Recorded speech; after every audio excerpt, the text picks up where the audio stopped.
जय श्री राम दोस्तों, आप सभी का स्वागत है हमारे YouTube चैनल जिज्ञासु रमाशंकर पर। तो चलिए, वो दिन आ ही गया जिसका चर्चा हम पिछले 10 दिन से कर ही रहे थे अपने वीडियो के माध्यम से, और वो दिन है बिहार का आज काउंटिंग का दिन। तो वीडियो शुरू करने से पहले मेरे चैनल को सब्सक्राइब जरूर कर लीजिए। हाँ, वीडियो को जरूर लाइक करिएगा और कमेंट करके हमारा उत्साह बढ़ाइएगा और सलाह भी जरूर दीजिएगा। तो वही हुआ जिसका अंदाजा था। अंदाजा क्या, मेरे अनुमान ऐसे ही नहीं लगा था हवा हवाई। बिहार चुनाव में नीतीश कुमार भारी बहुमत से सरकार बना रहे हैं और महागठबंधन भारी बहुमत से पीछे रह गया। अभी लाइव आंकड़े चल रहे हैं कि 50 से 55 के बीच में महागठबंधन है और भाजपा गठबंधन 180 से करीब 90 सीटों के बीच में चल रहा है। अब आप इसी से अंदाजा लगा लीजिए कि जीत का अंतर कितना बड़ा है। आज आप नोटिस करेंगे कि भाजपा जो है वही बहुमत ला रही है जो बहुमत 2014 के जब चुनाव में लोकसभा में लाई थी तो चौंका दिया था। किसी को यकीन नहीं था 2014 के लोकसभा में कि इतना बड़ा बहुमत से केंद्र में अपने दम पर सरकार बना लेगी। वही बहुमत मुझे आज बिहार चुनाव में महसूस हो रहा है। और मैंने जो समीकरण बनाए थे ना कि मोदी का जो अपना वोट बैंक है वो नीतीश के साथ जो जुड़ा और नीतीश का भी जो अपना वोट बैंक है वो जुड़ा, इसी का एक सबसे बड़ा फायदा मिला। आप ध्यान दें इस चीजों पर कि जहां मोदी का अपना वोट बैंक पहले से ही दमदार है और नीतीश का है, उसके सामने महागठबंधन आखिर कैसे टिकता, जिसके पास केवल एम एंड वाई है। तो मुस्लिम यादव के बल पर आप बिहार जैसे बड़े राज्य में राज करने का सपना कैसे देख सकते हैं, जहां केवल 2 समुदाय के वोट से मुस्लिम यादव का वोट भी अगर देखा जाए तो कुल मिलाकर राउंड फिगर में लगभग 25% का आता है। ये बहुत होगा तो जाकर के और सब जातियां मिला ले तो 30% का। और इधर जो समीकरण बन रहा है नीतीश का, उसमें क्या है जाकर के कि थोड़ा सा हुए मुस्लिम वोट में भी सेंध मार लिए और इधर से भी जो जाकर के यादव है वो भी एक ज्यादा नहीं मगर एक थोड़े से बहुमत का जाकर के चला जाता है भाजपा तरफ भी रुझान। तो आपके तरफ का वोट कट रहा है और नीतीश का जो अपना कैडर वोट है भाई कुर्मी कुशवाहा हो तो उनको मिल ही रहा है। तो कुल मिला के देखा जाए तो एक भाजपा का अपना वोट बैंक हो गया। स्वर्ण का और दलितों का तो खैर कहना ही नहीं, हो तो 50% या उससे ज्यादा कहिए जाकर के भाजपा ऑलरेडी अपने पाले में कर चुकी है। तो आखिर तेजस्वी यादव के वोट बचा ही क्या, कुछ मुस्लिम वोट कुछ यादव वोट। अगर देखा जाए जाकर के उनको लगता था कि एक जमाना था कि हमको दलित हम ही को वोट देंगे, तो भैया दलित का 50% वोट से तो ऊपर भाजपा कब्जा कर ली है, ऊपर से नीतीश भी कुछ वोट कब्जा ले, तो आपके पास बचा क्या, 100 में समझिए 25 वोट। आप अगर देखा जाए तो 70 से 75 वोट तो जा रहा है एनडीए गठबंधन के तरफ दलितों का। तो आपके पास एक बड़ा जनाधार न गया ना। आपके मन में है कि केवल हम लालू प्रसाद का ही माई समीकरण था, मैं नहीं बना रहा हूं।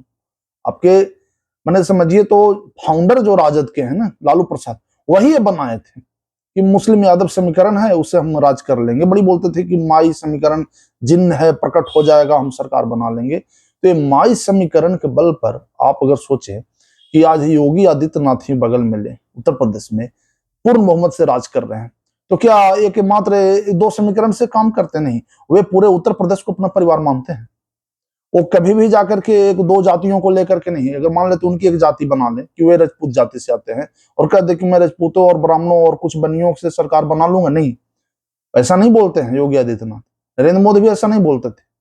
उनका कहना था कि पूरा उत्तर प्रदेश और उनका कहना था कि पूरा गुजरात मेरा परिवार है। तो एक राज्य को लेकर चलते थे। आपको अगर कभी भी जीतना हो, फिलहाल तो आप हार रहे हैं, क्योंकि एक छोटे से वोट बैंक को लेकर के आप अगर हवा क्रिएट करेंगे कि ये सब मेरा ही है, तो ऐसा नहीं ना होगा। आपका जनाधार पीछे रहने का वही अनुमान था जो मैंने पहले लगाया था कि आपके पास एक समुदाय का जो वोट होना चाहिए ना, पूरे बिहार समुदाय का, मैं जाति नहीं बोल रहा हूं, वो आपके पास नहीं आ रहा है। आ रहा है तो बस गिने चुने कुछ है जातियों का, कुछ मुसलमानों का वोट आ रहा है। मुसलमानों का अगर वोट आ भी रहा है तो उसमें से डिवाइड तो हो जा रहा है ना, नीतीश के पाले में भी बहुत से मुस्लिम है। ऐसा बात नहीं है कि 100% मुस्लिमों का वोट आप ही को पड़ेगा। तो जो नीतीश के पाले में मुस्लिम वोट चला गया वो तो आपके पास डिवाइड होकर ही आ रहा है। यादव वोट भी थोड़ा बहुत कट छट के भाजपा में जा रहा है। तो आपके पास बचा क्या, बस उसी में से 2 जो एम वाई समीकरण है, दोनों में से कुछ आधा आधा वोट इधर छिटक रहा है, आधा वोट इधर छिटक रहा है। इसी का नतीजा है कि आज आप 55 सीट के अंदर सिमट गए, क्योंकि नीतीश ने जो सेंधमारी बनाया आज भाजपा के साथ जो उनका गठबंधन, यही सबसे बड़ा फायदा। और रही बात जाकर के अब आते हैं हम के जीतन राम मांझी पर, तो उनका भी एक अपना मुसहर कम्युनिटी जो महादलित में है, उनका भी अपना एक वोट बैंक है, अच्छा खासा वोट बैंक है, और अभी भी जलवा उनका अपना बना हुआ है, तो फायदा हो गया जाकर के एनडीए को। तो कुल मिलाकर देखा जाए कि ये ऐसे ही नहीं आ गए, आप 2 साल दे दे कि भी हैक हो गया, ये हैक हो गया, ये कुछ नहीं है।